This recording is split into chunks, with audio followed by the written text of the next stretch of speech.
Robinson. I attend AC Flora, and I'm planning to major in geology at College of Charleston. Good job.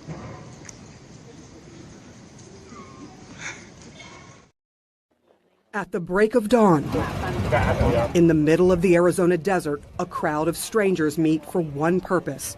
You guys coming out here to help me out, I really appreciate that from the bottom of my heart. To help another stranger, a father desperately searching for his 24-year-old son, Daniel Robinson. Since he was a child, he liked to challenge everything. He was born with a challenge. And I wanted to introduce him to prosthetics because he's born one hand. We quickly learned that that's something that Daniel didn't want. He let nothing stop him. He decided to be a geologist once he got into freshman year in college. He excelled that, he graduated with honors. Daniel's first job is checking the viability of water wells in the Arizona desert. He loved this area, of course, because of the rock formation. You're a geologist, this is the best place to be. But the terrain became a hellscape for his dad when Daniel went missing back in June from his job site. And what number search is this? This is search number 14. Navigating the dangers in the desert, the Army veteran knows firsthand time is of the essence. When I called the Buckeye Police Department, they told me that I had to wait an extra 3 hours because they had a 12-hour, report time when you can say a person is missing. Then I called them back and put in a missing person report. I got very worried. That's when I got very worried. I asked the Buckeye Police Department to go out and search that area. The officer told me that they were going to send a vehicle out there, a helicopter out to search for him. I was relieved. And then he called back an hour later and said, no, it was a no-go. I'm his dad, and he's my son. I've lost all sense of reality. At that moment, I said, you know what? They're not going to look for my son. I'm going to have to do it myself.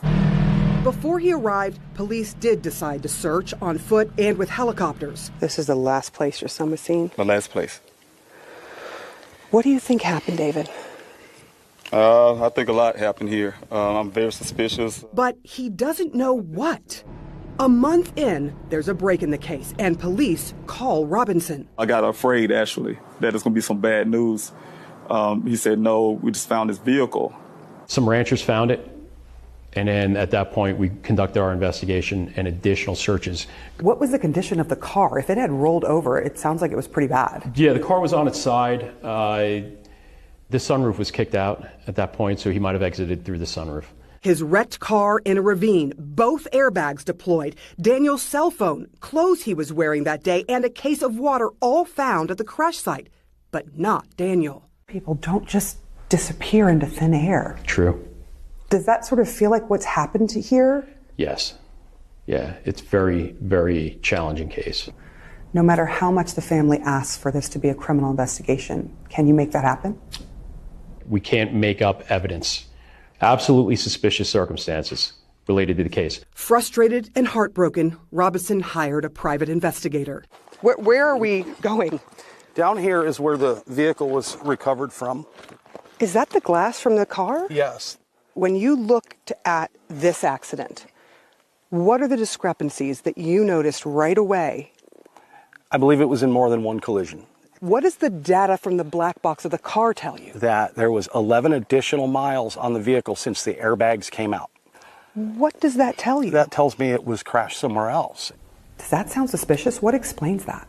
Well, we had the national expert that came in and provided us his findings, and then they ended up speaking to an expert at Jeep, and the expert says, yes, sometimes that happens, and it's not unusual. But the data also shows someone tried to start the car 46 times after the crash. That's something we can't explain.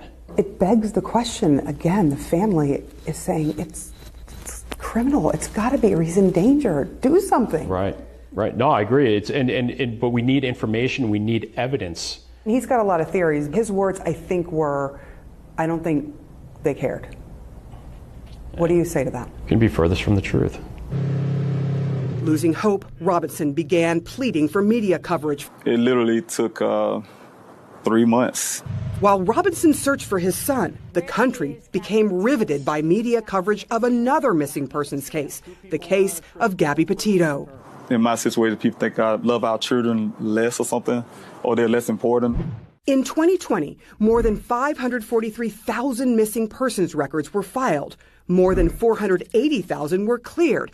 And 40% of the missing are people of color. There are a lot of Gabby Petitos and Natalie Holloways in the Black and brown community. That's why former police officer Derica Wilson co-founded Black and Missing Inc. and says too often their cases go untold. Eventually, local stations did stories and citizens began helping search. Did you know Daniel? No, I just wanted to help. You're just helping out a stranger on a Saturday. Yeah. Why? You know what? I can't imagine what that man's going through. As the search for Daniel goes into its 5th month, another family is in the midst of a terrible mystery for a 5th year. The family of Nikki and Ariana Fitz. Ariana is very energetic, very happy. 2-year-old Ariana went missing under the most suspicious of circumstances in the San Francisco Bay Area in 2016. Her mother, Nikki Fitz, was found in a shallow grave in San Francisco's McLaren Park, but Ariana was gone. It breaks my heart that Ariana's not with her mom and Ariana's not with her family, but it also breaks my heart even more is that I know that Nikki wants nothing more than Ariana to be with us, to be home. Tessa Fitz says she is convinced her niece Ariana was taken by people close to Ariana's mother. San Francisco police searched for weeks. They had some leads, but no arrests.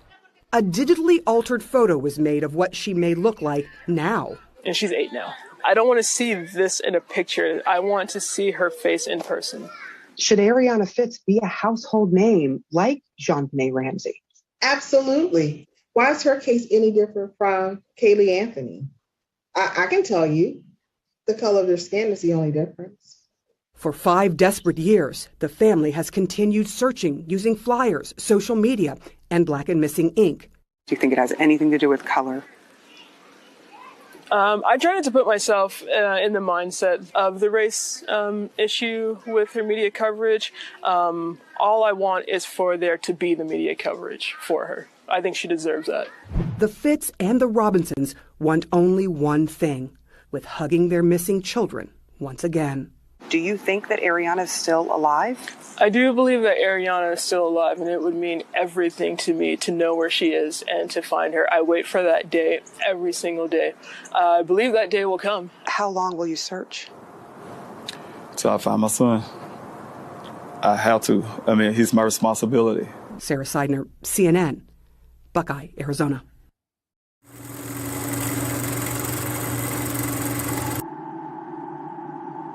When the lights and camera turn off, I will be here. When the interest and conversation fade, I will be here. When there's no one around, a father will do anything it takes to be there for his son, to protect his family.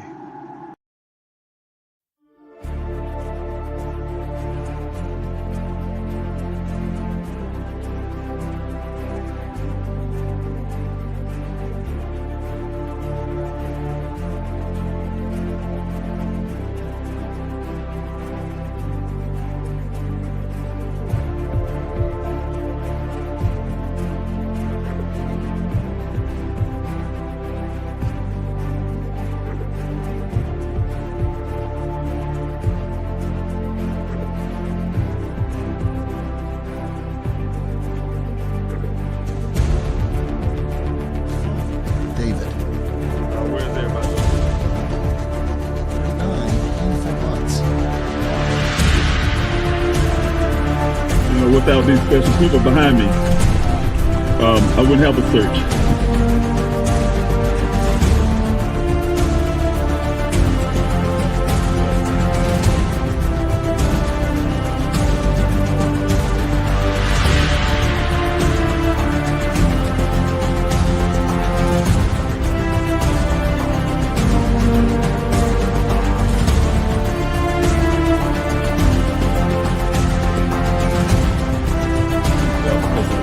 Seatbelt locked, so you know,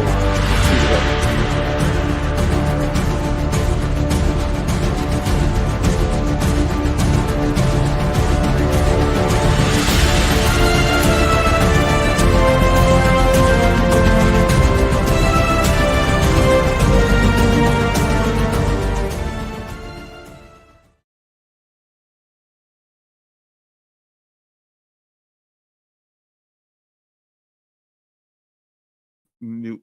Hello, everyone. Dave Robinson here, the father of geologist Daniel Robinson. Thanks so much for being here on this live stream. I just want to say up front, I have, I think last time as well as this time, I had a hard time getting Instagram on. I had to figure that part out. I tried to do it last week. So those who are used to being on Instagram side to watch my live streams, I will get that fixed eventually.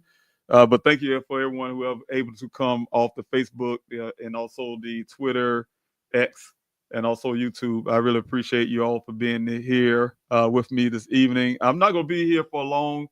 I'm not going to have long. I always say that every time, and then I end up going 2 hours. But this time we'll try to be real short. But one thing I want to do is put out some information for those who haven't heard about my son's case. My goal is to do this every week to build back up on Daniel's platform, to get the word out, because, my son still remains missing. He went missing on June 23rd, 2021. He's still missing. I still need your help. I'm doing a lot of other things right now. So I really need your help even more so to keep his story alive, to give awareness, bring awareness to his case out there. Because your sharing his story means a lot. It can actually, much as you do it, it actually can find the right person or right persons who may know something or have an ability to help. So it's very important. So I'm really going to jump in the comment section real quick. And thank you all for being here. Mary Ellen, starting off for being here. I truly appreciate you here last week. Also, Terry, thank you so much for being here. That's right. Let's find Daniel. I really appreciate it. Your support from the Facebook side, and thanks so much. Also, I have Carrie. Thanks so much for being here. Hello to you, and Dep. Thanks so much for being here, Dep. I really appreciate you being here. You have, I think you've been here before, but thank you so much. I really appreciate everyone that's joining in on this live stream. I'm just going to jump straight on it. There's a couple things I want to talk about this time. Like I said, again, this is going to be something I'm doing every week to build up on my son's platform. But I also shared last week some recording that I recorded myself talking to law enforcement to try to give you guys a little idea of where things stood at the time when I had to just do everything myself, when I didn't have law enforcement support the way I should have had it. That caused me to go out to Arizona to travel those over 2,000 miles to get there, and in hopes to get my son like really quickly and immediately I think I mentioned last week about how Buckeye Police Department said they put a Firebird helicopter out there, through the Phoenix Fire Department, and the evidence that I have right now that it don't even exist. I think I also shared some things with you guys about the first search they had for my son. That was like 2 weeks after he went missing, utilizing the Civil Air Patrol, and those type things. But at the same time, it was one of the things that had stood out the most. Again, is the fact that Buckeye Police Department said they did the search and they did XYZ, but also they told on last week we talked about Ken, the last person that saw my son, saw my son before he went missing. So and Ken's side of the story and how that fit and relates to what law enforcement told me, for instance, and those things that's really problematic when it comes to his story. So I will be deep diving into that again, and it's not gonna be that tonight. But tonight I want to talk about a couple of things. I want to talk about give you guys a little a clue of how the terrain is from where Daniel was living in Tempe, Arizona at the time, and where he went missing out in the Buckeye Sonoran Desert out there. So, and I will put the map up to show you those things. But I want to start off with, which I should have done today as well, is talk about some of the missing Americans out there. But I want to talk about the policies for families who are listening to my voice now, to know that if you ever have a missing loved one, or you have a missing loved one and you want to report, I've checked. I can't say I checked every police department in this country, but I checked a lot of policies, and 9 times out of 10, there is no policy, and it shouldn't be. And if there are some, those are things that we're going to have to really address, and we're going to have to really challenge and really get these departments on board. There's no policies out there that says a person had to wait even 5 minutes, even 2 minutes, not even 1 minute, or a couple seconds to report their loved one missing to law enforcement, right?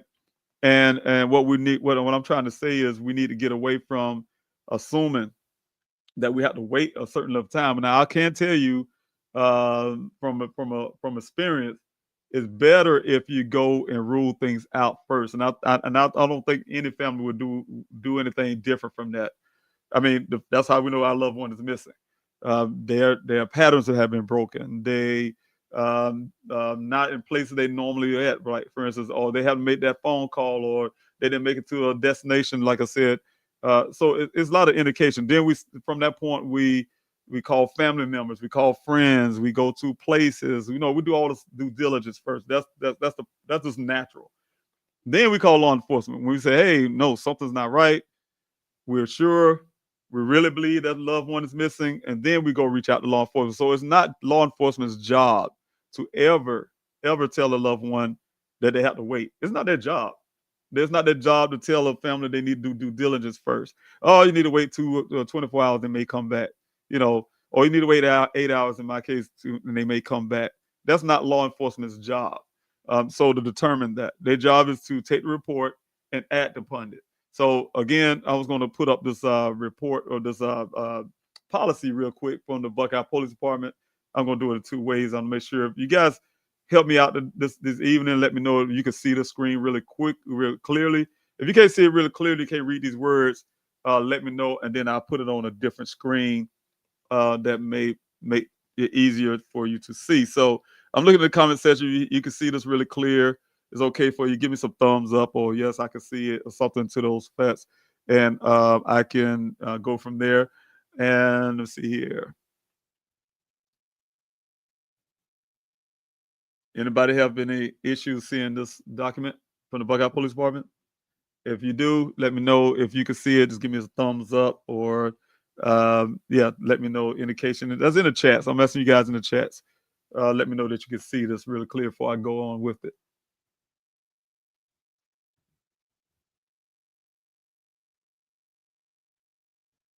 Okay, I believe that maybe you all can see this, but this is from the Buckeye Police Department.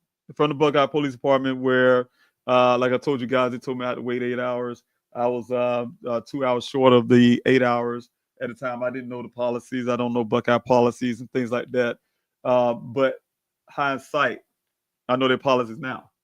And like I said, just using this as a template for families to try to understand that, these policies do not have people waiting. So the missing person that the law enforcement Buckeye Police Department should have followed when they told me I had to wait those 8 hours. 332.2321. The purpose of the scope of this document, this policy manual. The purpose of this is this order is to establish guidelines for handling missing children, including runaways, abandonment, adopted, or other missing status, and adults, right? Definition, okay, we have the Amber Alert. We also have the non-family abduction, the family abduction. We have missing adults, and we have missing children, missing person at work, and runaway child. Civil alert, so all of these ways of things being reported. The policy, the Buckeye Police Department does not consider. Let me go back to the next one. I think I don't have this. Okay, you can see the policy there, everyone. Okay, everybody can see that, Mary Ellen. Thank you so much. I really appreciate the thumbs up. The policy here, it says right here on the bottom, the 33.2, 332.3. We have the policy there. The Buckeye Police Department does not consider any report of a missing person, adult or children, to be routine, and assumes the missing person needs immediate assistance until the investigation reveals otherwise. The department gives missing person cases priority over property-related cases and does not require a specific amount of time to have passed before beginning a missing persons investigation. So that was very contradictory to what the Buckeye Police Department have, in Daniel's case, told me to sit around for 8 hours before I was able to report. So again, this is for the families to be aware of that. There's no such policies when law enforcement says these things. So I'm going to put it back up big, because if I put it on the smaller screen, you guys will not see this. And I think for the missing person procedures, we go down to that. It says the department will thoroughly investigate all reports of missing persons. Officers shall accept any report, including a by telephone report of a missing person, without delay, and shall not refuse to take a report for any reason.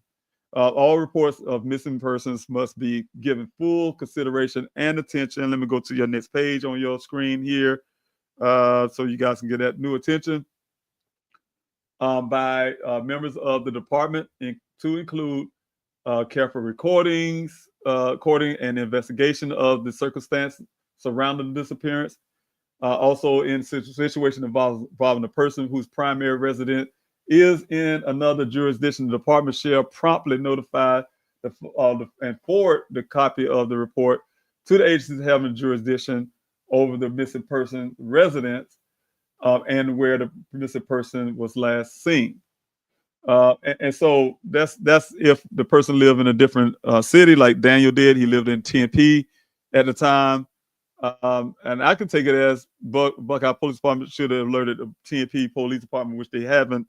I initially spoke with that department first, and then after a failed attempt to get them to do a TNP Police Department to do a welfare check, they pushed it off the Buckeye Police Department. Then the day after, the Buckeye Police Department reached out to them to get them to do that report. So those things should have been done immediately. If a missing person is at high risk, the reports must also be forwarded within no more than 24 hours to the agency having responsibility for jurisdiction where the missing person was last seen. And at that point, he was last seen in Buckeye. The investigation should be coordinated as much as possible to avoid duplication of efforts and to ensure the most thorough investigation. And so what I'm saying is a lot of this, to get to the bottom without going through this whole policy, it's a lot that I can break this down. When I say break this whole policy down, and I can put it on the website for you guys to look at it, policehelpfinddaniel.com, so you guys can look at this policy, especially those who live in Arizona. If you happen to be in TNP, in Buckeye, you know what this policies are. And I'm telling you guys, these things are easy to pull up. You pull them up in the agency that's handling your loved one's case, and these policies are there. They are there. And so this is one of the things that Buckeye failed. And when they told me to wait that was time lost. What I'm saying is they was going against policy. And these are the things that they, of course, later will be held accountable for. But the point is those are the kind of the things that always hinders and hurt a missing loved one's case that we have in this country. So it's important that law enforcement get this right. It's important that they educate their officers or those who are in charge to know that what their policies are in terms, and that they don't go against these policies, because again, time lost. It's not like I think there's a show that's called The First 48 Hours, and they say, hey, look, we got to get the detectives are like, we got to get certain things done within those 48 hours, or the chances of understanding what happened in this case, diminish a great bit. And so that's the reason why the first 48 hours in a murder case, for instance, is important and crucial. And the difference is between that and a missing loved one case is that a person lying on the ground dead is right there on that spot. That spot is not going anywhere, right? Now, people surrounding that issue may be going anywhere, but the evidence is sitting right there on the ground or wherever the person, deceased person is located. Missing person cases, there's no person. Witnesses are gone, so everything is moving. It's constantly moving. So we definitely have to get those things done really urgently, really quick. Those things need to be moving. So that's some of the difference when it comes to missing loved one cases and murder cases, for instance. Also, I'm going to share with you guys. I'm going to put on the screen. Like I said, I'm going to jump to another part of this live, and that is to talk about, let's see if I can put it up here, talk about the location where Daniel went missing, and, kind of just show, I'll see if you guys can get this right here, but show, so you guys can kind of understand from where Tempe is, where he had to drive from that morning to get to Buckeye to, get to that well site. So let's see if I can get this up on the screen. There we go there. And if you guys have any problems seeing this, again, just let me know, and I will go. But anyway, this is area where Daniel went missing. And if you can see the dot here, this is supposedly the well site where Daniel went missing, and this is where his vehicle was found. Now, I will go, of course, zoom in real quick before I go out to Phoenix, show you guys where this location, these places are located. All this right here is a new project. You guys hear us talking about the new development and things like that. This wasn't here, of course, when Daniel went missing, but this is what it looks like now with the roads and things there, and they built some stuff there now. But he went missing at this well site. Now, the argument point for me would be, it will be this well site in some aspects, because if you do the 2 mile radius from, it used to be an entry point from Sunvale Parkway here, where Ken met my son in this area here. They travel along, it was a dirt road that traveled on 1 mile west, and then you go 2 miles north. That 2 miles wouldn't be to this well site. The 2 miles would be here if you measure it.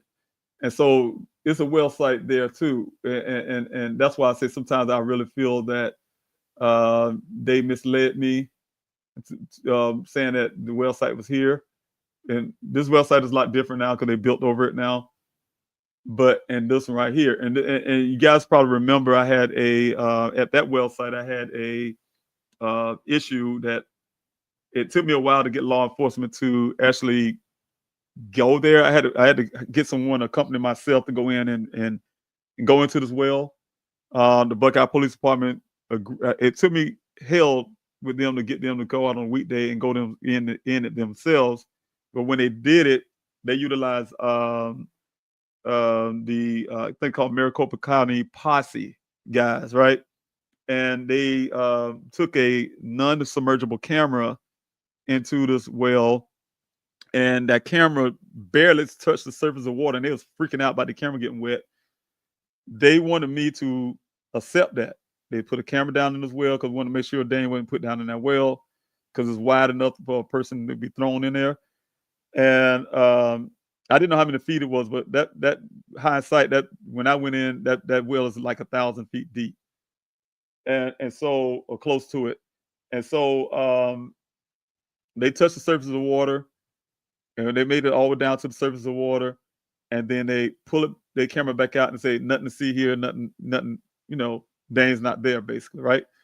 And so that was unacceptable to me, and I definitely didn't want to keep putting off into the public like somehow they thinking I'm anti-police or something because I'm pointing out things.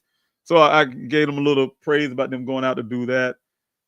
They did not do the well site here, where they even say the story with Ken saying this was the well that Daniel went missing.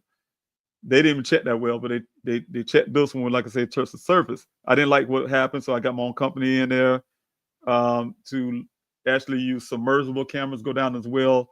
But this is the area where you guys probably remember when I found all that stuff in the fence posts, the dirt, the this and that, like somebody covering something up, things that was down in there that shouldn't be in there. The expert who actually was doing that never saw that in his years of working with the wells and doing things what he does. Somebody, even he was, and then we also saw something like the top of a human skull that I sent out to those from, I think it was ASU, Arizona State University, as well as I believe it was one in Missouri, to look at some of these pathologists and some of these people to look at what I seen on this camera. And they was also concerned. They felt the FBI should be into it. And then later, because of the pressure, Buckeye went into again with the submersible camera sometime later, some months later. And they put out what I call pocket change. Like all the other stuff that was in there, they didn't show that on the camera. They just showed this little couple of nuts and bolts and say, oh, we didn't find anything in the well. which I wanted, and they did it behind my back in a way. To make a long story, I don't want to go too deep into because it's going off subject what I want to go at tonight. But what I'm saying is this is the well site, I believe. But, you know, of course, we have to go by what was given to me at the time. And so we're going to go with this, saying this other well site is where Daniel went missing, right? But in relations to the well site and where in Sonoran Desert and to where Daniel lived, we got to go down here to the interstate here. Oh, I think I went out too far. Sorry. I-10. Go I-10 here, and you have Tempe here. So Daniel lived in this city here called Tempe. It's outside of Phoenix. And, you know, of course, coming out of Tempe is a more of a college town. So there's people around Daniel's age. He wanted to live there. He moved out of Phoenix to live there. You know, people, his peers, his age group. And so he had to go out west. He had to take Tempe, get on I-10 and go out west through Phoenix, through Avondale and some of the other Tolleson and Goodyear and all these places. And we do have, you know, of course, everybody know about Verrado Way, the first well site. See if I can find it on the map real quick. It's right here in Buckeye. Well, the road anyway. Let's see here. Let's see if I can find it really quickly because I wasn't planning this tonight on the first well site. But it was in the Buckeye. All of this is the Buckeye area here. You guys, in case anybody have any question on that. So I'm looking for a certain road. There we go. So he had to get off on this exit here to get into this area where the gas station is. I think it's right up in this area somewhere. But nevertheless, he had to leave that first well site, get back on I-10, or he could have took a back way, but took back at I-10 to go up to Sun Valley Parkway. That's Miller Road here. You have, let's see, where is it? Coming out 10, go out west, and he would be, let's see, Sun Valley Parkway would come up. I don't want to miss that. Let me get out a little bit so I can see it better. All right. So make sure I get my orientation right. And yes, this will be Sun Valley Parkway here. And let's see, get in there so you guys can see that. Yeah, right off the interstate here, you get off. He had to get off on Sun Valley Parkway. Now we have some discussion about how Daniel got into that area. Some say he could have took a back way to get to this point. Let's see if I can. This is a little area too, where there's a little housing development. So if you come off the interstate, you do have a little community here, but everything else turned to desert, right? And again, there has some. We'll say he went through this road here that goes out into little paths and stuff that gets up to this point, right? And then others, of course, with Ken's story would say he actually was at this point where the near where this development just been built, like I told you guys before.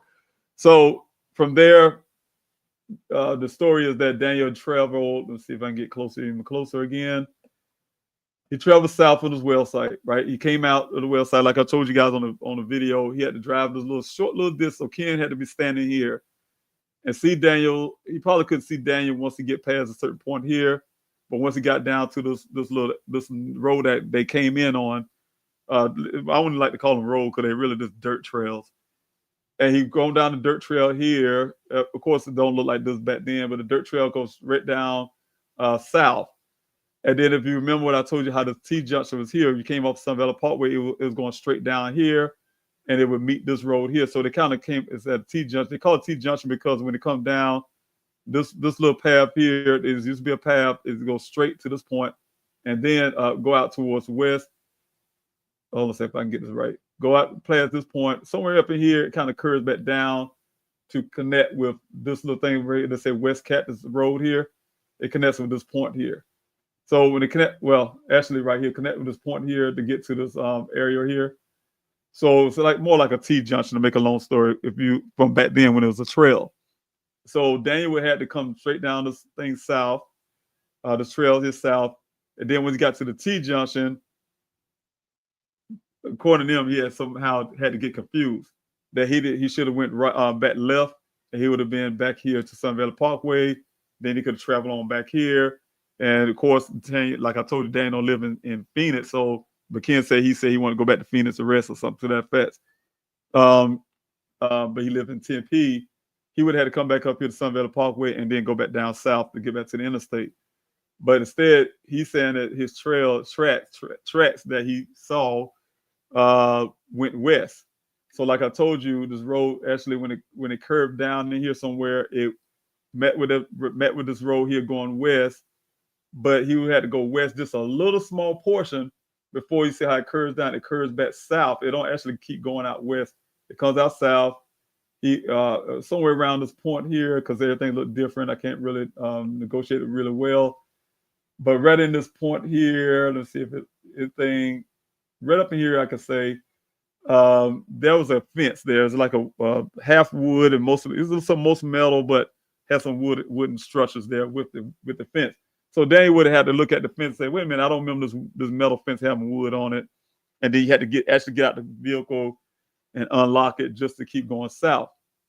So once he got out of the vehicle, he kept going south according to Ken following his tracks, right? And then when he got here to this area, he would have had to come into this open area. Like Ken said, he came to an open area to look for Daniel. Then he said he climbed on these hills here. There's hills all around, hills, even hills on this side here. But this area right here is an area that I use a lot when I do my searches, of course. We call it the quarry area because it's a lot of flat area. And we actually have people park their cars about right here. I mean, it's a big open area. You can actually park a lot of cars there, right? And so so that means that for Dan to get here, he had to go up the trail, travel up here, all this terrain. This is like a heavy terrain, in and out, dipping in and out, dipping in and out to get to this location here in the desert. But we have also something we're going to show you. I have someone that I'm working with right now. It's plausible too with the mileage that was on the vehicle to get to the mileage that we know that we all been talking about. He could have came back this way, took a trail. Let's see, once we came through the gate towards the center here. Okay, there we go. He could have came as he's coming south and then go back out, come back out to this trail to come south, and then start heading west and then come down the river itself. This area here is a big riverbed, a dry bed. Come down the river, travel down the river to get to this point. So he had to actually go down this way just to get there. And once he got down the river here, then he would have took not the river, but the Wagner Wash is the area here. He would have come down to Wagner Wash, and then when he got to this little dirt road, came in through the dirt road, and then come down to this point, and then drive up this way. And this is a real. When I say the point is hill, it's almost like it's real steep hill to try to climb just to get to this area where the vehicle. But then the crazy part with that would be the vehicle had been facing the other direction, not the direction it was facing. So there's a lot of ways of looking at this. But anyway, this is one of the stuff I want to show everybody what I'm going to be talking about going forward. Some orientations to some answers to the 11 additional miles, some answers to the initial cycles, to the time of the day that the first crash happened versus when the vehicle was cranked back up the second time, what caused the 4 to 6 initial cycles. All those things will be things that we'll talk about in coming forward in the next few weeks. So, but tonight, again, I just want to kind of give us a little brush of that. Also, you can find this map if you go to policehelpfinddaniel.com. This is the website, of course. Go to the website, and you see it under set the map, and that map will come up. You know, with that map again, you can see where we search, the search area. Let me see if I can put it back up here for everybody to know, so you can see our search area. Our search area is huge. This is our initial search area, and that was based on 11 additional miles and science and, you know, all that kind of stuff from during the time it's from the well site, and then when the vehicle showed up. we included, right? And then we added this this grid. That's how we was able to break things down in grids. We had grid numbers, so we'll say, hey, for instance, we're going to show search 1941 this time. We're going to 1841 this time. Oh, this time we're going to hit 1739. So we break it down into little areas, and that's the reason why it took so long to do these searches. We actually was doing these searches. Also, this is in 2022. Places that we didn't get to search, and the crazy part is, I think this area is one of the areas that still need to search, but definitely this area here need to be searched. Where I want to get foot searches on. Again, it's hard to get people over the Hansappa River bed, because it's unless you have a specialized vehicle like a desert vehicle, can't get enough people over there. And again, this is some of the areas that we already searched, which is now some of these areas you see here. We have searched those. Some that still need to be done. The hasty searches that being completed. So we've been doing a whole lot of searching in this area with Daniel with Mrs. So, and like I said, this is not the updated map. So a lot of times, some of the things like I did on April the 12th this year, it won't be reflective on this map. So again, that's the thing you got to look at too. But back to the website real quick, please, everybody, sign the petition still.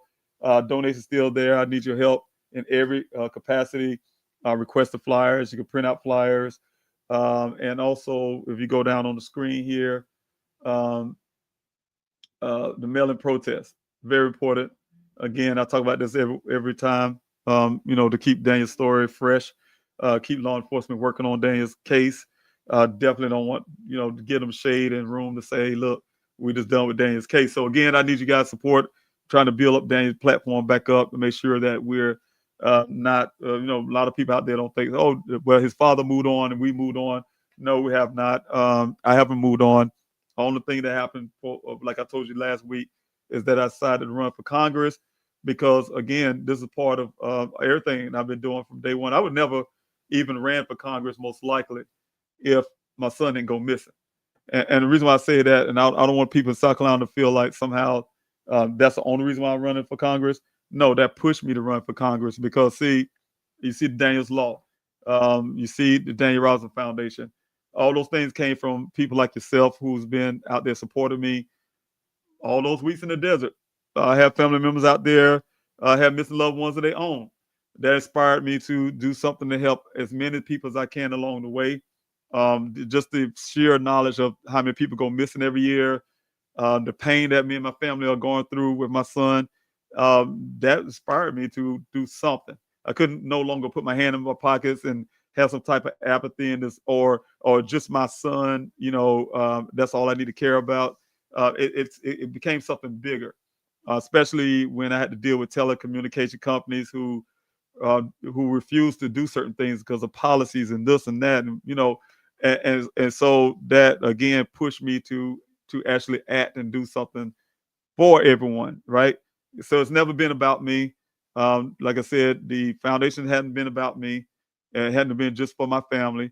The advocacy or the events that I've done, it was never about me. It's never about just my family and just Daniel. When I'm saying that, this run for Congress has never been about me or just my family. It's about everything. So everything I'm doing, everything I've done has always been about everyone else but me and my family in some aspects, And so what I'm saying is, again, I need you guys' support to everything.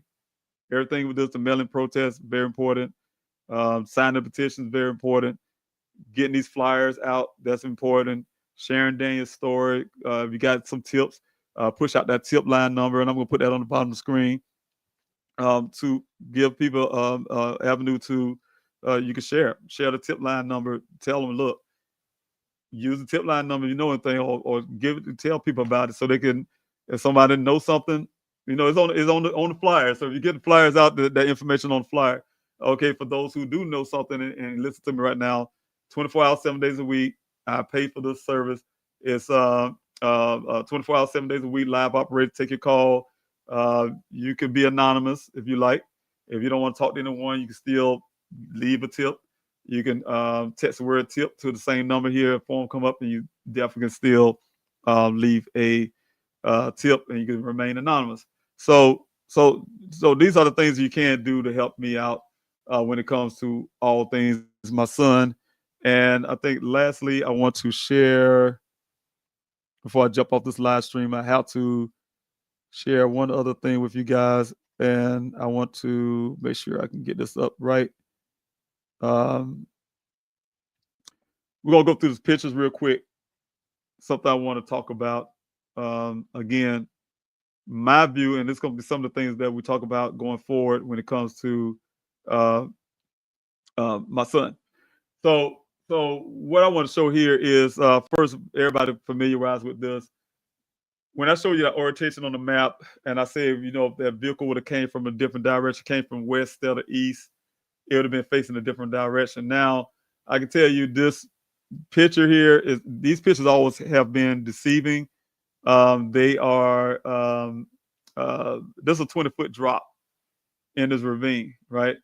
So it's not like a really short drop. Let me see if I can get this picture a little bigger for you guys. There we go. It's not a flat land. It looks kind of flat here. It's a drop, right? So, but it's not so deep in there that you wouldn't be able to see it from aerial footage, or you would not be able to see it if you're standing on that hill up there, or from the other hill on the other side. Again, you definitely would see it if you're in a helicopter, as law enforcement try to claim. So it's not hidden by any stretch. But if you can see here, this is where Daniel's clothes were, 3 feet away from the vehicle, right? I would go back real quick so you can see it a little better. But the pants is pulled inside out. Everything from underwear to socks lying in the spot. Sock here, but one missing. We have the boot here. You have the safety vest here. And I'll show you in a minute, the other boot is tucked under this vehicle, stuck up under the vehicle.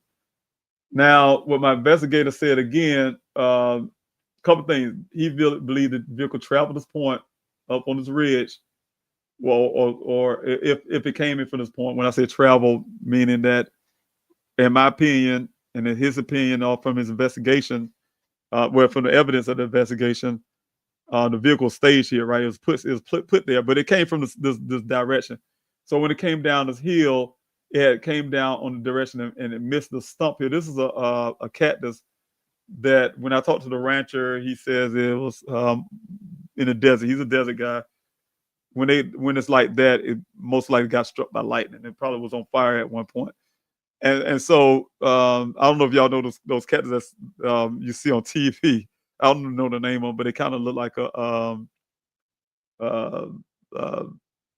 I guess a football goal or something, goal or whatever, something similar to that. But anyway, they're really, really huge. But anyway, it's burnt down to that. And so low, the vehicle came down this part here. When it came down to rest here, it is tilted over to its side. And there was an argument with law enforcement that they say, oh, they flipped and rolled. And you look at their investigator that they hired, saying they flipped and rolled himself, but he judged this off of pictures. And so you see the damage here on the front, you'll see no damage on the side. So what I'm going to show you is, let's see here, if I can go back, I'll go back too far. Yeah, there's a couple of pictures I want to go back. I want to go back real quick and without going back too far, because one thing I don't want to put up just yet, saving that for, there we go. That's the one of the boot that was stuck up under the vehicle, and also this panel here is come out of the sunroof. This is a panel here, and that's a second panel. And the way you get these panels out is you have to use a key that's located in the trunk of the back of the vehicle. And if you look at this, if the vehicle flipped and rolled, and like law enforcement was saying, there would have been damage on the roof part here. There would have been damage to the antenna, by no doubt about that. And also the back of the vehicle, XYZ. There's nothing. And the only window that's broken out in this vehicle, only one window broken out, is this one right here on the driver's side. Now, the only problem also with this window being broken out on the side is there's some glass on the ground. I don't know if I got it in this picture. If I can go back. I don't want to go too far with this, but we'll talk about some of the stuff that's inside. So you guys see me moving kind of fast. There's a lot of pictures here. Let's see. I may be going too far back, but we have a lot of pictures here. But yeah, you can see here this is a better shot of the clothing here. And I'm probably gonna lose. Yeah, I think that's where I need to stop. If I can find this picture, I kind of pretty much want to show you guys. But until then, I guess I can talk about some other stuff. But until then, we're gonna talk about the hard hat. We're gonna talk about the, like I said, the damage. I'm trying to find a spot there, and I will find a picture. But anyway, until we get to that point, the damage my investigator found wasn't something that came from that terrain. That was from close examining, but their investigator saying that, oh yeah, it flipped and roll and all this kind of stuff. I guess it matches the story that Buckeye wanted to tell me before they hired that private investigator, and before they even, this investigator have never seen Daniel's vehicle in his life, right? And he's judging everything off of pictures that you guys see here. The same pictures you guys see here is the same pictures that his investigator have. And when I say the Buckeye Police Department investigator have, and made a judgment off something he have never seen, right? And so I bring that up too because of the red transfer paint. You don't see the red transfer paint in these pictures, but there's some on the line on the passenger side that's on the ground. The other part is, again, the glass that you can see here. It was told to me that the glass came from that broken out glass on the well, actually, law enforcement said at first it came from the sunroof. That's what they told me first. When they first told me the vehicle was found, and they showed me the picture, he pointed out the glass, Detective Biffin pointed the glass on the picture and said, you see the glass here? That is from the sunroof. But hindsight now, I know that Jeep Renegades do not have glass in its sunroof. He didn't mention anything about the glass being broken out in the door. The other part is this it's hard to tell where this glass came from, because when I on this picture don't do any justice. When you go look at it in real time, when I first visited the scene for the first time, I have been to the scene. The glass is there, but the appearance it is to me, it don't look like the same glass that would come out from a door glass from a vehicle. It's like a different kind of glass. It was shaped in a square way, but it almost was like somebody took it and been crushing it. Hit something, bang, bang, bang, bang, bang, bang, bang, bang, bang, with a hammer or whatever to kind of crush it around. Because what puzzles me is for I don't think anybody, if you had any kind of seen an accident in your neighborhood, you happen to be riding through an intersection, you've seen cars that came in collision with each other, and the glass got broken out. And I have never ever seen glass that actually miss all these places around here. You don't see no scattered glass nowhere else. I mean, I've been on the scene, you guys. It all concentrated right here. Somehow it magically came out that, if you want to believe law enforcement, it came out that door and just landed perfectly here, if you get what I'm saying, without being splattered all over the place, right? You won't find the glass anywhere else. But anyway, that was always strange to me. The other part is when you look at this the scene, the rancher had pointed out some things. I talked about this before. If I can get this, I want to get a picture where the vehicle is actually lying over this ravine so you guys can see it. The angle I want right here. And then I'm gonna go back and talk about some other stuff too. But yeah, here we go. The daylight between the vehicle. When the rancher kind of point out to us about the daylight between the vehicle itself. If you look under here, this is not but daylight. This is a ravine, right? And a ravine is nothing but what we call it when I was kids. We call it a ditch or something. But ravine is like the curvature. When it comes down the hill, it comes like a V shape in a sense. So that's where the water travels. So anytime it rains the way that they want to say it rain and it fill up a hard hat, for instance, a lot of water would have been coming through there, right? And it all dumps down into the Hassayampa River, the Wagner Wash, Hassayampa River, going south. Water runs south, right? And so so coming through this area, we would have seen on this vehicle. Let me see if I can go. I wish I was on. I had a picture where it's coming from the other side too. See if I can find it from the top, this side of the vehicle. All right, let's see. This picture's all over the place, you guys. It's not in one order, so I have to kind of fish around for what I'm looking for. But there was daylight between the ground and, let's see, I don't want to go too far. Yeah, the ground and let's see here. I'll just go ahead and go what we got.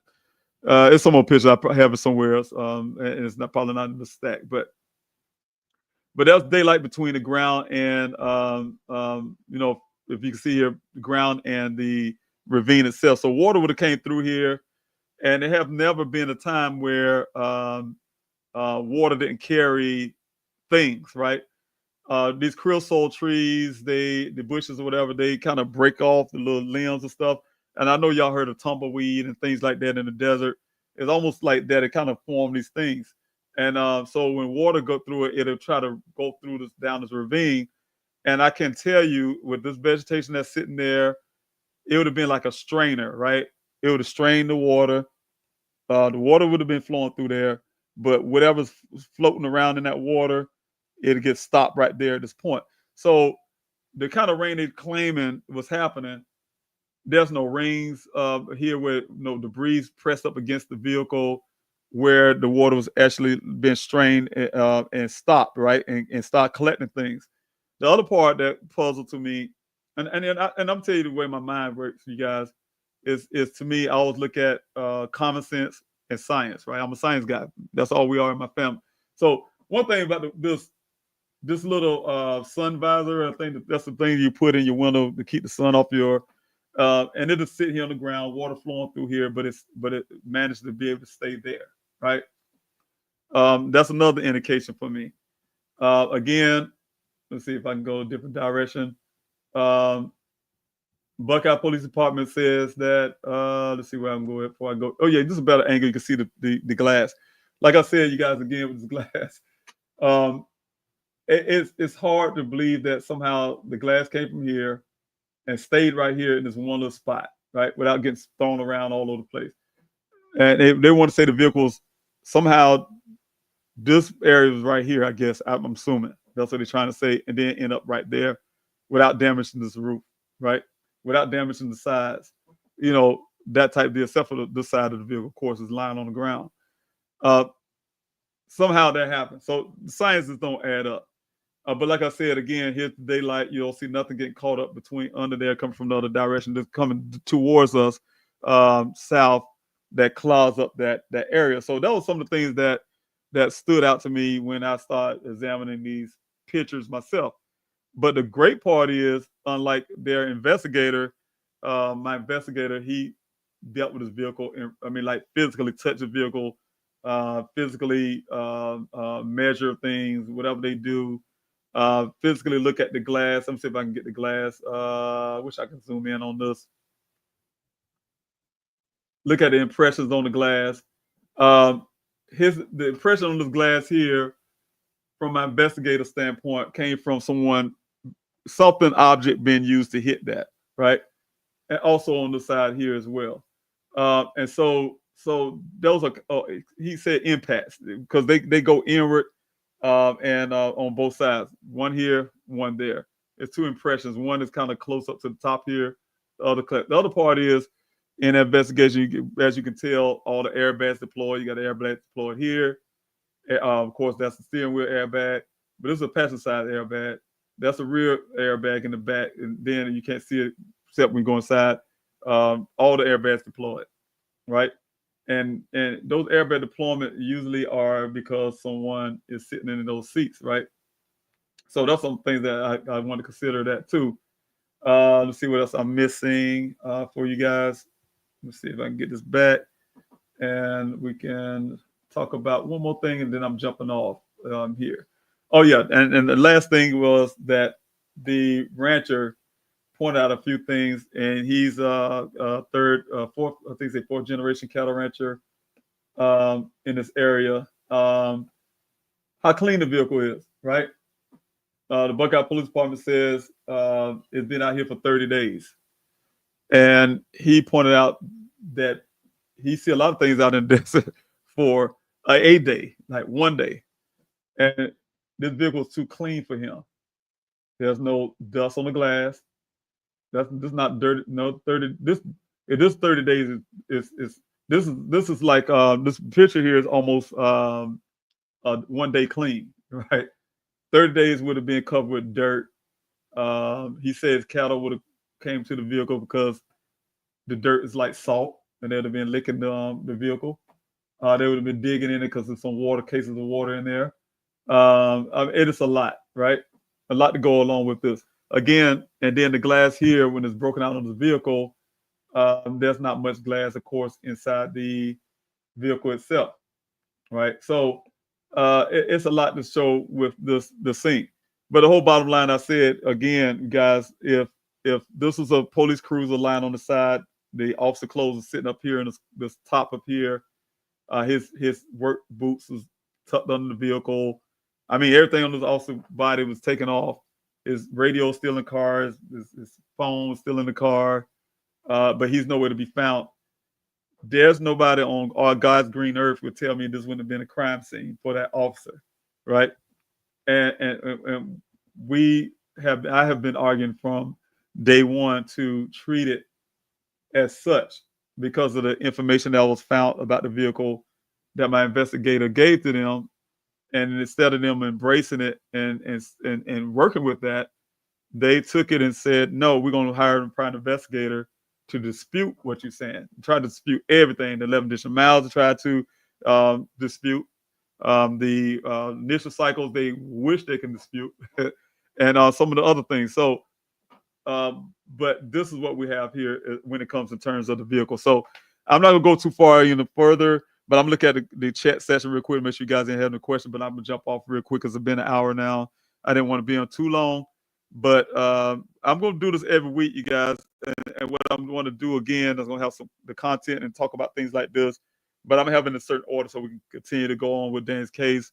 For those who haven't heard about Dan's case, to kind of go along with this and show people what happened on real time, especially from my perspective as a father, with my boots on the ground, the things that I've been doing from the time Daniel went missing up to this point, and the reason why I feel that at the beginning law enforcement hadn't done much.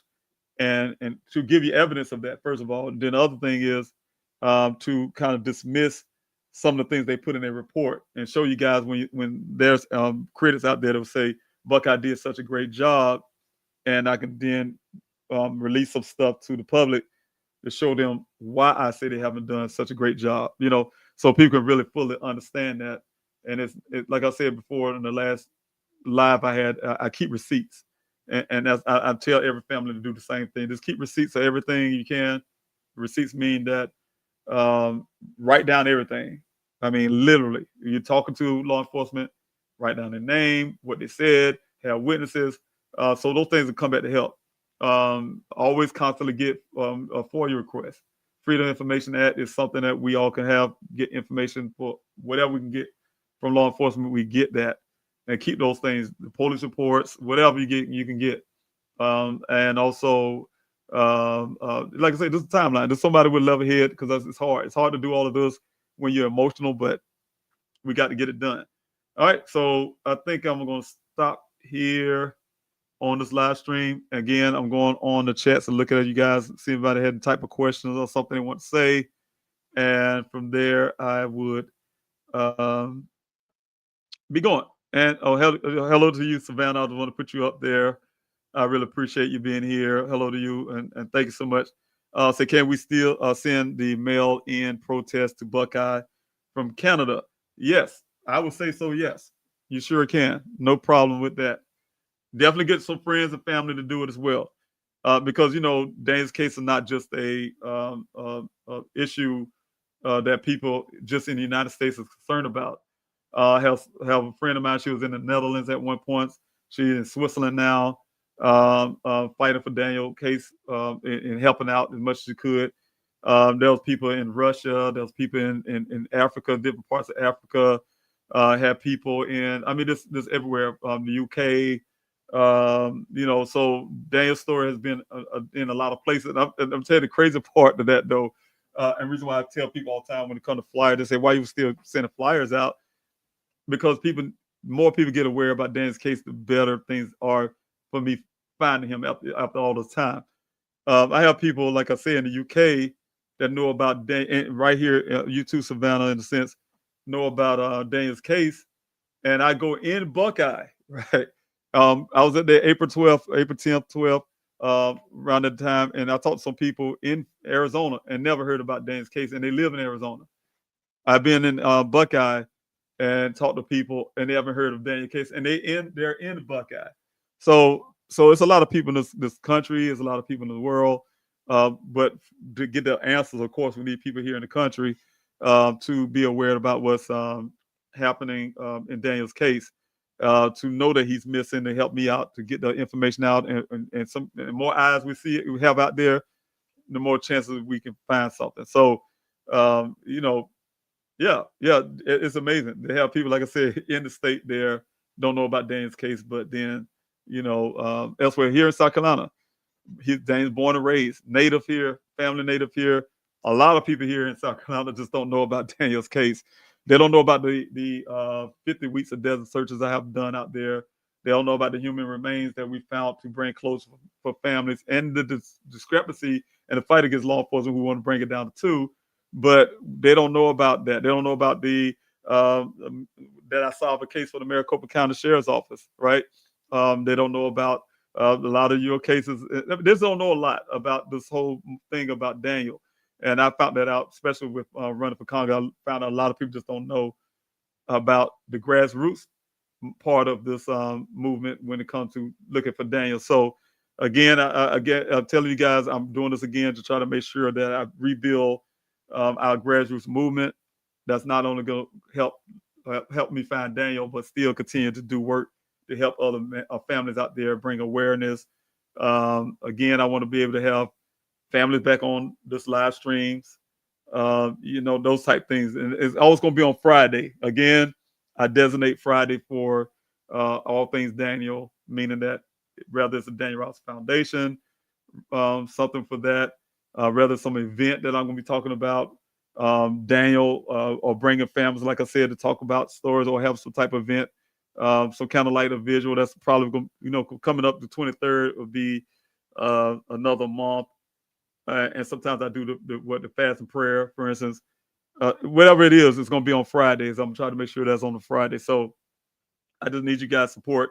Continue to support me. That helps out a whole lot with everything I'm doing, because I'm a one-man band. You know, I don't have a whole team of people, and except for you guys' support, I don't have like a team of people to put content together.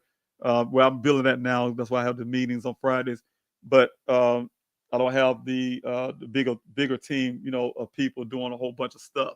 So it's a one-man show in a sense to try to do everything by myself mostly. So again, that's where we're at. Also, I have Miss Siren, Mrs. Siren, if I can say that right. Daniel's always in my heart, and I know many others too. Thanks so much. I really appreciate you being here. Thanks so much for your help and your positive energy. Also, Diamond Carter, thanks so much for being here. Well, yes, the vehicle itself, it's a stage event. Those are things, and we're gonna go back over there again. Like I told you guys on the live stream, if you come back, I would break it down a little deeper. Another gentleman and I will be coming back to talk about some other aspects of Daniel's case to show you something that just been missed. Of course, I have private investigator. He did a great job. When I say he did a great job, he got the information you guys see there on the, on the vehicle itself. So, he did a great job, but there's some things that we have to revisit and talk about again, because, I have some gentlemen who brought some things up to light, to my attention, that's very plausible. And when you guys hear it, you guys can say the same thing. So, and okay, this is a question, I guess, from Ms. Irene. Say what 30 days? Yeah, Again, it's the cleanest. And that rancher, he's pretty much an expert when it comes to things of the desert, because that's where he's at, right? So yeah, that's it. And I see you here, Keisha. Thanks so much for being here. You put a smile on my face to see you there. Thanks so much for all the work that you've done, and you continue to do and have done for Daniel for this whole entire thing. Again, I know I talk about it a lot. A lot of people don't know. They'll talk about the 50 weeks of desert searches that I was able to do out there for all those weeks in that desert with hundreds of volunteers in a given time. But there's also been weeks like you have done here. You have been out there and to the cities, the city searches, right? Well, the flyer distribution, not city search, but I had a city search that went on for a while, and then I felt I need to go ahead and do a flyer distribution. I didn't think nobody would show up, and people did. So Keisha, you was one of the ones that actually showed up, and so I really appreciate everybody who actually being out part of that flyer distribution that lasted for a long time. Was putting out thousands of flyers on cars, passing them out, you name it. So you've been out there with me in that city part, so that's why I'm bringing that up. Also, Ms. Carter, thank you again. Prayer, such a handsome young man. Yes, he is. I miss him dearly. I tell you what, Daniel is a very high-spirited person, very intelligent young man. He's oh wow, thank you so much for that. He's also, thank you, Justice. Thank you, YG. I really appreciate it. Thanks so much for that super chat. I truly appreciate that. I have, Daniel have that spirit of bringing people together, and I miss our conversation. To make a long story that I have with my son, that 2 hours. I kind of tell people one time, we have that family dynamics where your children can be challenging at times. When Daniel, it's certain things that I just miss. I mean, the good and the bad, you could say, in a sense. Something that could aggravate you in a sense as a parent. I would love to have those moments again with Daniel, and just to definitely have those conversations with him, because he's definitely a person who's always asking questions, always, inspiring to do something greater, those type things. So I really enjoyed those moments with him. And hearing what he want to do and try to help him along with things he like to do. Thank you so much for your prayer, Nicole. Still praying for you with all the unmarked abandoned mines out there. Is that a theory? Always keeping my eyes open for anything unusual. Yes. And when I first went out in that desert, to piggyback on that, Nicole, that has, when I had to do the study first before I even started the search. I learned about the prospect mines. People don't know there's gold in this desert area. When I say gold, they was doing the gold rush days. They had the gold mines out there. That's where those mines you're talking about come from. And people's out there looking for gold, right?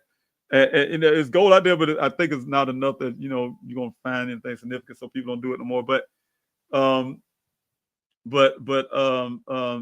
they left the mines out there. People out there from all over the place, all over the country, all the world, probably coming out there trying to find gold, digging these holes in the ground. Most of them are marked, and there's some that's not marked. And so the concern was that Daniel driving in the desert or walking the desert and fell in one of these mine shells, right? And the ones that you fall into, you guys seen the picture of the mine shells that I had to go in and search. But the ones that go straight down into the earth, that's the scary ones, because they go straight down. They're vertical, right? And they go straight down into the earth. So, and God knows how deep they are. So, and what's down there at the end of it. So, long story short, there's a lot of those out there in that desert and those areas. And they're usually marked when I'm understanding, they marked, but yeah, like you said, there's a lot of unmarked ones out there, the prospect mines. And I haven't ran into any of the vertical ones And the many days I traveled with that vehicle, and my concern was that somebody took an old board or something and cover something, or something wide and cover a mine up, and it's covered with dirt by now, and then you're just driving over and then you fall into a mine. I used to have those thoughts a lot of times when I'm out in that desert, but and I wonder, on many occasions, was that going to be the case, that we was going to find a mine and had to go get BLM to go down in Bureau of Land Management to go down in there to search a mine, for my son, and so I haven't found any. We found one, and this mine is in close proximity. And I want to take that back. I did find one vertical mine. Is in close proximity to where Daniel went missing. And when I say close proximity, it's walkable to get there, and it's also drivable to get there. So, I tried to get the Buckeye Police Department to search that, and they claimed they couldn't get to it. So the vehicle tires, the UTV or whatever. So it have never been searched. And so I do think about those things all the time. And see, thanks so much again. I really, really appreciate everybody for being here. I guess all I can say now to this point is just that, we're going to just continue on this journey, keep talking about Daniel's case. If you guys can help me do that, I really appreciate it. And I'm trying to think of anything else I need to get in touch before I go, but if anybody have any more questions, just do one more question. I'm probably going to do that real quick, and then I'm going to jump off just to say, at least I got some questions in. And if you guys come back next week, we can talk about that a little bit more. So if you got a question, put a question up on the screen right here now, and I'll just jump on it real quick, and then I'll jump off. I'll just wait on that one.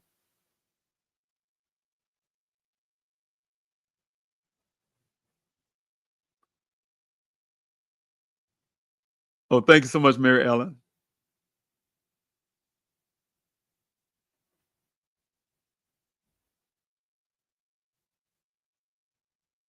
Okay, I guess we didn't have any more. So any more questions? Oh, hold on. I got something here. Still praying for you, Nico. Okay, no, that's not a question. Okay. Oh yeah, I have a question here. Diamond, you said, I'll put on the screen here. How old was your son? 24. And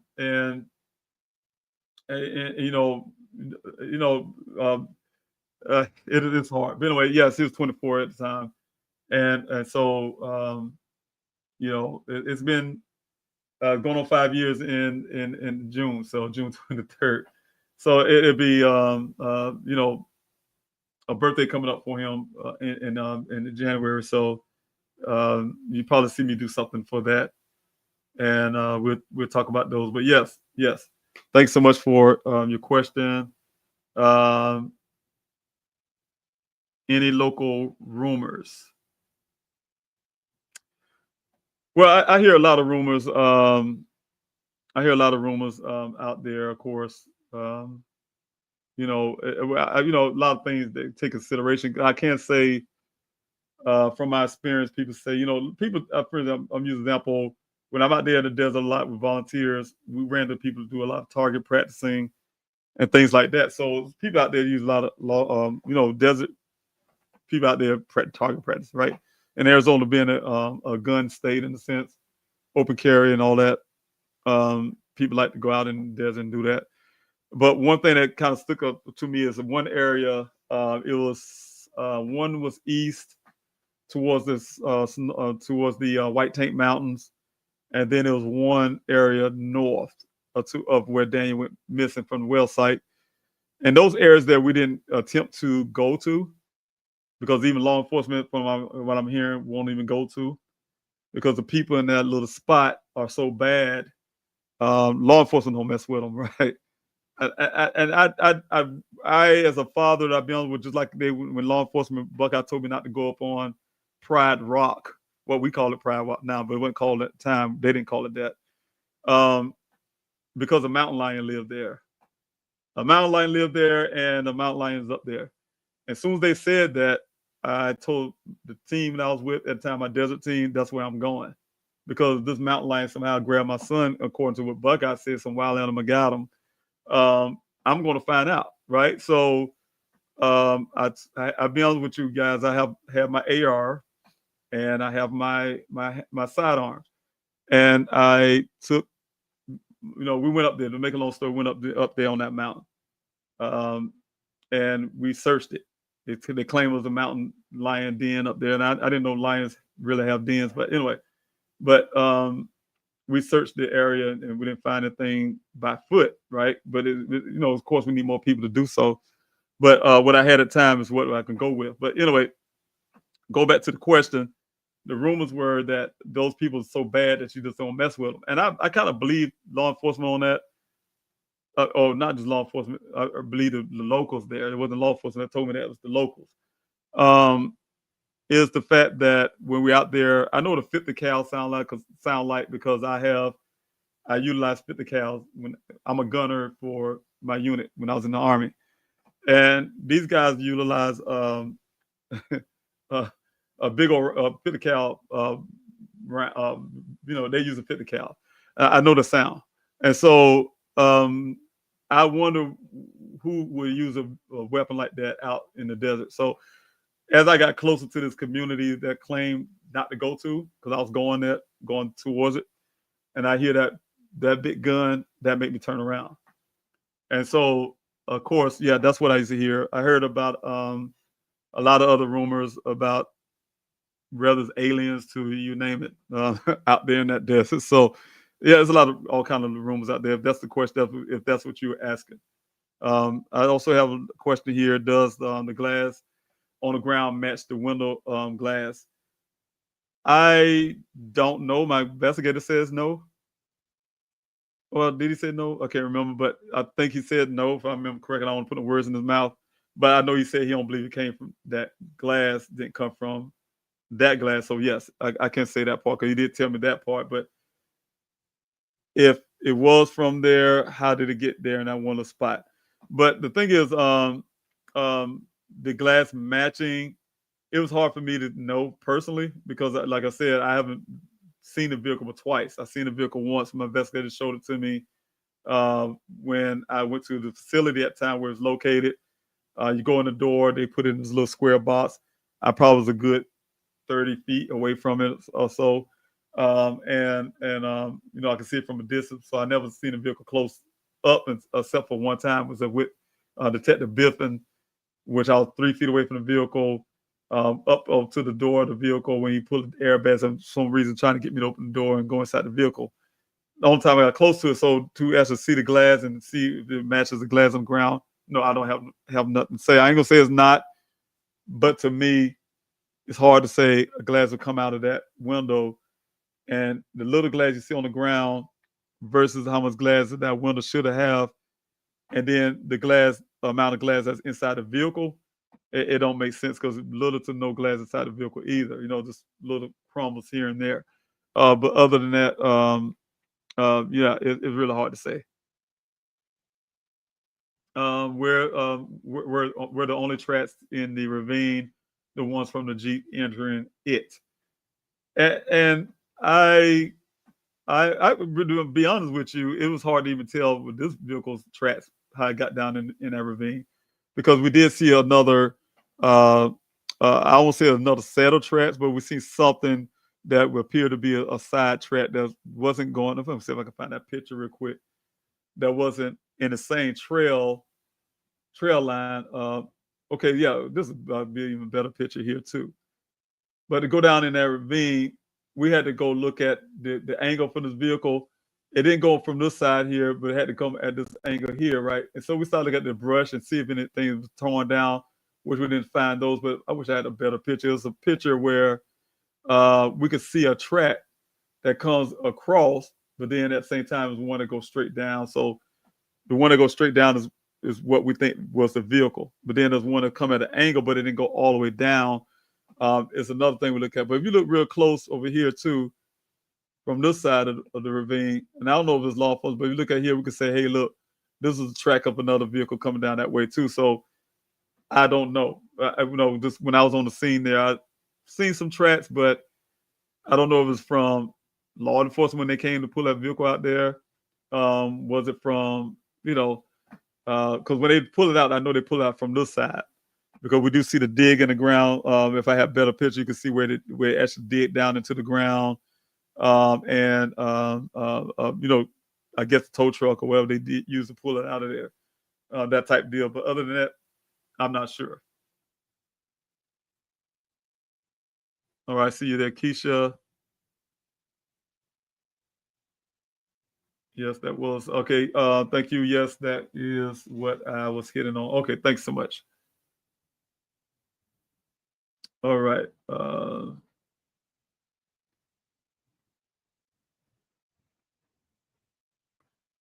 And then I have your clothes don't come off from a car crash.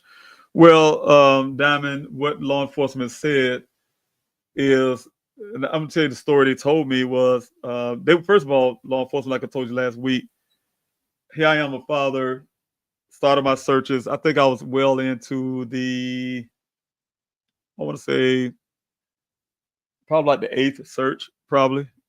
It's probably been at least 3, 4, I'll say about 6 weeks, 5, 6, somewhere around there. But anyway, it's a good number of search. I've been searching out there. And that's included during the time when I first started searching. Of course, I had what I call a public search, and that was always on Saturdays. And then also I had weekday searches. Some people could come out on weekdays. Some people just can't because they have jobs. That's why I came up to Saturday search every week. But we used to come out there doing the weekdays too, right? And with people that wanted to join in on search. Now I'm on the ground, like I said, as a father, desperately looking for my son. To me, it was a rescue mission because of what we was talking about earlier, the mines, the vertical mines that's possibly out there, looking for mines. We were doing all kind of stuff. And law enforcement knew about this because I invited them to the search. They didn't come out, needed the help. So they know we're out there every week. They know we're out there on the weekdays. They know we're out there on the weekend. As I was really trying to push it through the news, local news at the time. So it was no question. Talked straight to Detective Biff in that time because we had a relationship where we talked. And he knew us out there in the desert. So when the vehicle showed up in this right here in this ravine, the rancher who found it said that Buckeye, when they showed on the scene, the first thing they told him, do not alert the public that this vehicle is here and do not tell the family that this vehicle is here. Now, I'm the father looking for my son. I need to know immediately that the vehicle was there. But they, for some reason, felt that it wasn't a need to know for me, right? And so they waited over 24 hours and told me. And once the vehicle, like I said, I got on scene, once I got to the police department, they want to explain what happened on the scene. He said the vehicle on the picture, it wasn't this picture, it was another picture. The vehicle flipped the road, landed on the side. Good part, in their opinion, that he didn't suffer any injuries, they say, because he had a seatbelt on, right? And they could tell how the seatbelt locks when you get in an accident, it locks in place and something to that effect. But then he said, the same breath, said, well, we also feel that your son suffered a severe head injury, right? Brain injury, right? And that he kicked his way out of the sunroof. That's why the glass is on the ground. He kicked his way out of the sunroof. Once he got inside the vehicle, because of his head injury, he thought he was hot. He started feeling hot. Head injuries make you feel hot. You start feeling like you're burning up. So that's the reason why he took his clothes off, and that's the reason why he's sitting there 3 feet away from the vehicle, because I have to put the picture up so you guys can get a visual of this. And we're going to talk about all the stuff inside the vehicle because I talked about it before. So I'm skipping over it, but we're going to go into details about that. I didn't want to put certain things on the thing, but anyway, 3 feet away from the vehicle, that's where his clothes is. But on the other picture, it didn't show so much detail, but it's going to be 3 feet away from this vehicle. And that's why you see the clothes there, that's what he said. And he said, then he asked me, he said, do your son wear boxers of briefs, right? And I looked at him, I say, well, how would I know this? My son is a grown man. How would I know if my son wear boxers of briefs, right? But he said, well, everything on his body was lying on the ground, right? And then he said, he basically, to answer your question, he said he took it off because he had a brain injury and he thought it was hot. So it goes on in details from that point. And thanks so much for your prayers, Diamond. I really appreciate that. And I think that would be the end of it, because I will keep going, because I'll get deep into the questions and keep going further. But thank you so much, everybody, for joining in. Again, like I said, I will hopefully have better content to talk about this story. When I say content, I'll have a better order of things. I'm still getting back into the swing of it again. But I will be doing this, like I say, every week. Deep dive into Daniel's case. Deep dive into things that's already been out there for those who's been hearing this stuff before. Thanks so much for bearing here with us. But I still need to bring awareness to Daniel's case to those who don't know about Daniel's case. I'm a suspecting diamond. You don't know a lot about his case. For instance, I'm using an example. Need to hear about my son's case and need to hear about the details, so people can just be informed, so they can just know why I need all the help I need to get answers. Why I feel like law enforcement could do more. And then also lastly, I was also be talking about where we are today and the struggles I'm having with law enforcement today. As a matter of fact, you guys, I will probably have more to talk about that too, because I'm planning to call Buckeye, get back in touch with them again. Like I told you last week, they haven't again kept some promises that was given to me when I was there in Arizona in April. And so hopefully they did by now. Hopefully they watch the live stream like they say they used to, and they hear my concerns. And what I'm trying to do, and I've been hesitant of it, is really trying to make it so big to point out what they haven't done. Because again, I never want to come off like I'm some type of anti-police or anything, but I'm anti-laziness. I'm anti anything for any family, but especially for my own son. I'm going to point out some of these things. If they're not going to do the work, I'm going to point out to them and force them to do the work. And the only way I can force them to do that, if you guys, like I say, sign that petition, because I always use it, and it works for me every time. Mail-in protests. Please send those mail-in protests. If you're from Canada, no matter where you're from, send those I call them picket signs. They are picket signs. You can send them in. It keeps them to say, hey, we still got people out there care about this Daniel Robinson. They ain't letting it go. And they keep them on the job, because trust me, I'm going to be doing my part as a father, putting pressure on them.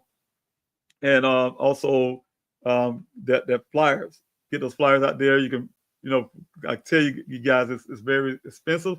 So when I ask you guys and you say you want to print them out yourself, I say thank you for your donation, because I know how much it costs to print stuff, right?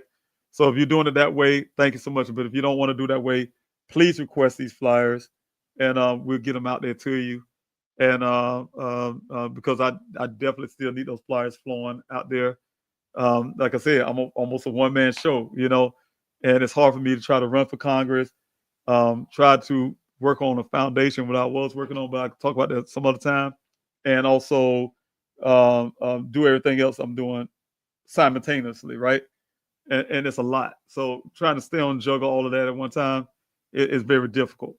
But to have people like yourself to support and push this along, it makes some of that a lot easier, So again, thanks so much, everyone. Peace and blessings to you too.